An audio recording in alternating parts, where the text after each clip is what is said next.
Ahoy there, chummers, and welcome to another Shadowrun review. And this is actually a little bit different style of review than what you're used to.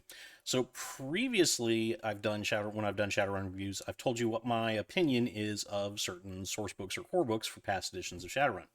Well, a couple of weeks ago, I had somebody in one of the comment sections of one of my videos, suggest doing a video about what you need to get started with Shadowrun if you want to start running Shadows and you want to start playing the game. So I thought it'd be a great idea to do a video just like that. And this one is going to focus on Shadowrun 4th edition because that's the latest edition that I play, that I have. I don't own 5th edition. I don't own 6th edition. I'll probably get them at some point. And in the future, I'll be doing this type of video with Shadowrun 5th and 6th edition. But for the moment, we're going to focus on 4th edition and what you need to get started, what the first thing you should buy is, and then what some of the other source books are that you should pick up. So for 4th edition Shadowrun, this is all you need right here. The Shadowrun 4th edition core book. That's it. That's all you need to get started. All right. Video's over. I will see you all next week. Goodbye. No, I'm kidding. I'm kidding. There's a little bit more to it than that. Now, but yes, all you need to get started with Shadowrun, if you're starting 4th edition or any edition, is the core book.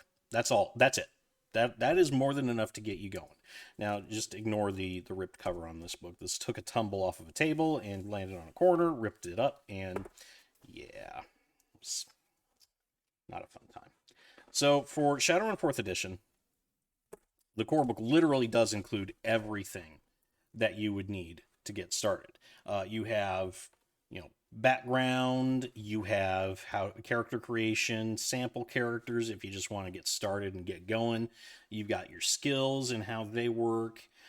You've got how to use different skills. You've got your combat. You've got your magic rules, your hacking and matrix rules. You've got rigging in here as well. And then you've got just general game mastery type rules, how to run the shadows, different NPCs and paracritters and shit like that. And then all the back is pretty much gear and how to use it. So this core book is going to take you very far in life. It's definitely got more than enough rules and information in here to give you a good idea of what the game's about and to allow you to create some pretty well-rounded player characters and some well-rounded NPCs and villains and that sort of thing, and get them off and running in the shadows. So this would be the first thing that I would pick up. Core book. Now, what do you buy after the core book? Well, it kind of depends. There's a shitload of source books for Shadowrun of all editions. There really are. And each one adds certain background and certain rules and things like that, and they may not be useful for you. They may or may not be useful for you depending on what you're going to run, what type of game you're going to have. But the first Shadowrun source book that I think you should probably get, let me grab it here, is going to be the Runner's Companion. So what is the Runner's Companion? Well, the Runner's Companion is a core character rulebook, according to the cover. What that means is it's focused on characters. You're going to find additional expansions and additional rules that add to the core rules of Shadowrun.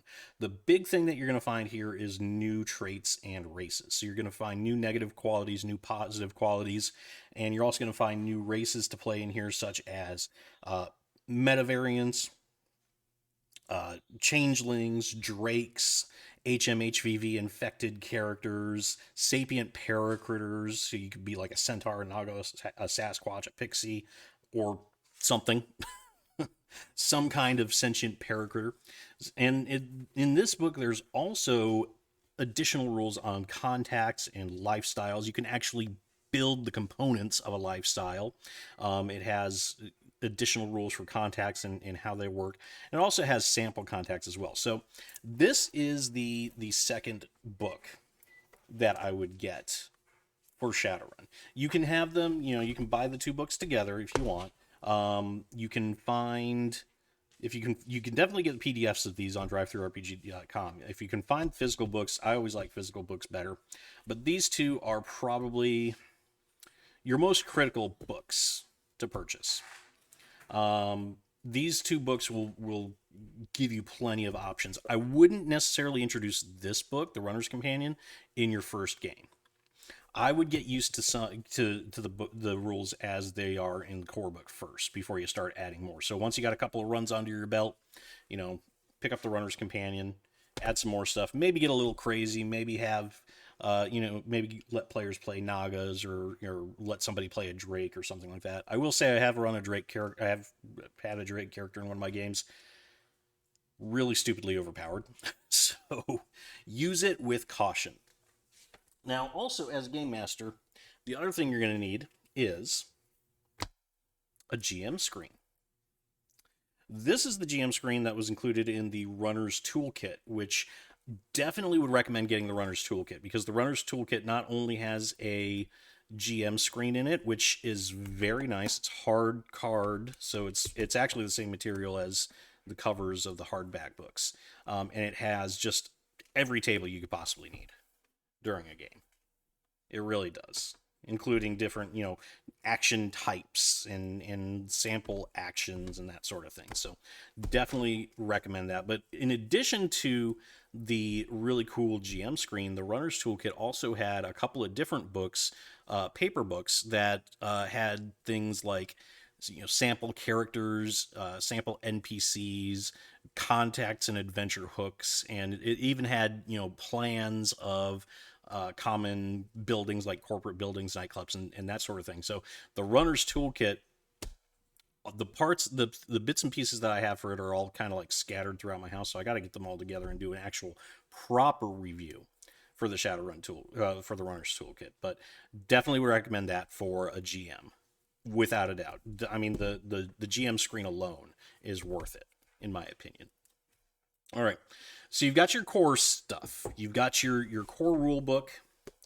You've got your Runner's Companion. You picked up a GM screen or the Runner's Toolkit, or maybe you made your own, or what have you. You got something there. You got enough stuff here to run a core game. Enough options that players can be satisfied and that sort of thing. But you want to add a little more. You want to add a little spice and change things up a little bit. So what's the next book that you should buy after this? Well, that really depends on the type of game that you're running, because every character class is the best way to describe it. Well, maybe class isn't, because there are no class. Character archetype. Let's go with that. Every archetype has its own book, really. So you can pick up all of the source books if you want. I mean, that's what I did, but I'm a collector, so that's me. If you don't want to do that, though, I would choose your source books based on the type of game that you're wanting to run. So let's say you want to run a magic heavy game. You've got a lot of player characters that are magicians and adepts and things like that. Well,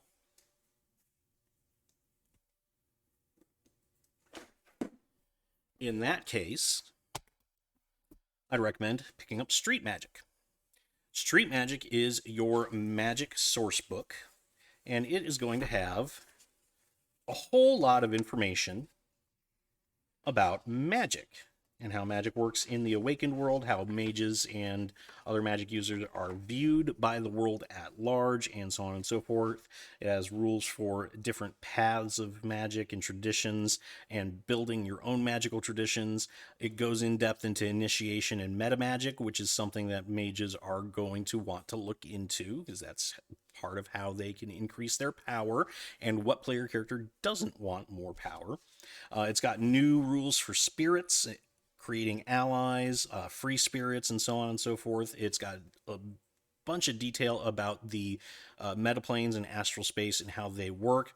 It's also got some magical threats and magical NPCs. And of course, it's got more spells and rules on how to make your own spells. So this book is definitely going to be critical if you're running a magic heavy game. If you're not running a magic heavy game, you can do without it. But if you've got a mage in the group, it even might be a good idea to just pick one of these up. Plus, it gives you more stuff to throw at your players.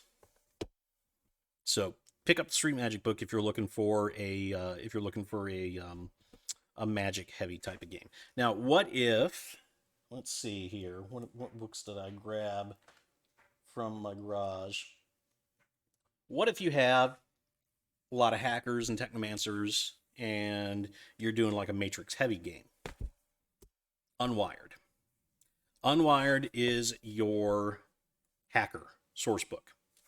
So in Unwired, you're going to have, again, details on how the Matrix works in Shadowrun 4th Edition, both in game and in society as at large and things like that. It has additional rules on designing systems, system security, matrix topology, and things like that. Advanced rules for software. It also is going to double as, it's going to be the equivalent of the Street Magic book for technomancers. So it's going to have more information on emergence and resonance and additional technomancer rules and things like that. And it also goes into different matrix stuff and sprites and SimSense and skillwares and things like that. So this is going to be a good book to pick up if you've got a bunch of hackers in the group, or if you just want a campaign that focuses more on hacking than anything else. Unwired would be the book for you. Now, that's not all. There are some source books which I would consider more general. Some core rule books that are more general. You've got Arsenal. Arsenal is going to be your gear book. So this is going to be of interest to anybody who likes big guns, big vehicles, and lots of armor. This is essentially, if you saw my review of the Cannon Companion last week, this is essentially the Cannon Companion equivalent of Shadowrun 4th Edition. You're going to have a whole bunch of additional weapons and gear and armor and things like that. It's got rules for chemistry and chemicals and making your own stuff. More rules on vehicles and drones. Any rigger is definitely going to want to take a look at this book as well. And it also has rules on modifying vehicles and martial arts and things like that. So this right here is going to be your gear and combat book. I would definitely recommend picking this up, even if you got like a magic heavy group or something like that, because this is going to give you more gear and more stuff to throw at your players, which is always a good thing. Keeps them on their toes and keeps them from getting too cocky. In addition to that, you also have Augmentation. Augmentation is the book that goes into cyberware and cybernetics and bioware and that sort of thing. So in this book, you're going to find additional societal information on cyberware and how it works in the sex world. But you're also going to have additional information on cyberware and bioware, additional pieces of cybernetics and bioware as well. You're also going to have more rules for nanotech, for gene tech. You're going to have advanced med tech rules as well. And the back of this book, the last section, the cutting edge, is going to have information on biodrones, cyborgs, and cybermancy. You want to throw a cyber zombie at your team? You think they're getting a little too cocky? Think they're getting a little too sure of themselves? Need to be taken down a peg or two? Cyber zombies. I have sent cyber zombies against my group before, not because they I didn't like them or thought they got cocky or anything like that. There were legitimate story reasons behind it. It was part of the campaign that I was running, so there you go. I have sent cyber zombies after characters before, and the amount of freedom you have when you essentially have unlimited essence and can go negative and you don't really care about things like that, you can do so much. I made one cyber zombie that damn near killed the entire party. He was a boss fight essentially in the campaign, and he damn near killed the entire party. That's how tough and nasty he was. I think the mage eventually took him down with a oh god, I want to say he stunballed them, and then they just kind of coup de grace him after that. But yeah, it took a mage to take down the cyber zombie. So Definitely would recommend this as well. And then, in addition to this big stack of books, which is out of focus, and there we go. Good camera, good camera. So, in addition to all of this stuff, you're also going to have different place and style source books. These are like ancillary source books. So you're going to find like Runner Havens, for example. That's going to have information on um, different runner centric locations and things like that. You know, safe places that runners can go to conduct business and that sort of thing. You're going to have Feral Cities, which goes into doing runs in doing runs in feral cities. In cities that have, you know, the society has collapsed. There's no law and order aside from who has the biggest guns make the rules. Very good source book. I need to dig that out and do a proper review on it.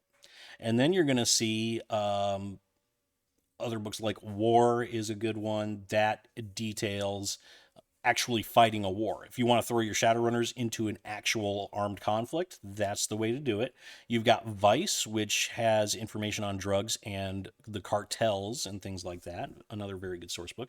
So those ancillary source books, I would choose based on your needs and based on the game that you want to run. So if you want to run a game in, say, oh, I don't know, Lagos, which is a feral city, pick up the Feral City source book. If you want to run, shit, there's so many of those books. You know, if you want to throw your runners into the war in the Yucatan, the war source book is going to be pretty good for you. If you want your runners to be cartel runners on the CAS border of Texas, you know, the Vice source book is going to be the best one for you there. So there, you know, you just look through them and see what you want to do and go from there. I'm not going to give you any specific recommendations for that because your campaign is going to be different from my campaign. You're going to want to do different things than everybody else. So just look through the list of the source books, grab whatever looks cool, and go from there and use that to build your game. But the most critical thing that you need before all of this shit is your core book. You can't do anything without a core book, and that's going to be your most important purchase, because the core book gives you everything you need to get started. Once you've done a few runs, once you've learned the rules and mechanics that are in the core book, then you can start adding the rest of the stuff to it. So anyway, that is all for this video. Like I said, I'm going to do more videos on the other editions of Shadowrun as I do more research into them. So those are going to come at some point in the future, probably far off in the future, because it's going to take me a while to catch up on two full editions of Shadowrun. So, but yeah, there you have it. Let me know what you think about all this in the comments section below. Do you agree with the list of things to buy for 4th edition? Do you have your own things that you would recommend as being a critical purchase by any new Shadowrun GM? Or do you have an idea of something that it's not critical to have as a new GM, but it's just really cool and it's a good idea to get it? Let me know in the comments section below. And yeah, that's it. I am going to go ahead and leave this video here, and we're going to roll that outro. And that's the chip truth, chummers. Let me know what you think in the comments section, and don't forget to hit that like button and subscribe to my channel for more Shadowrun content. Hit that notification bell so you will always know when I upload a brand new Shadowrun video, and until next time, remember to shoot straight and never, ever deal with a dragon.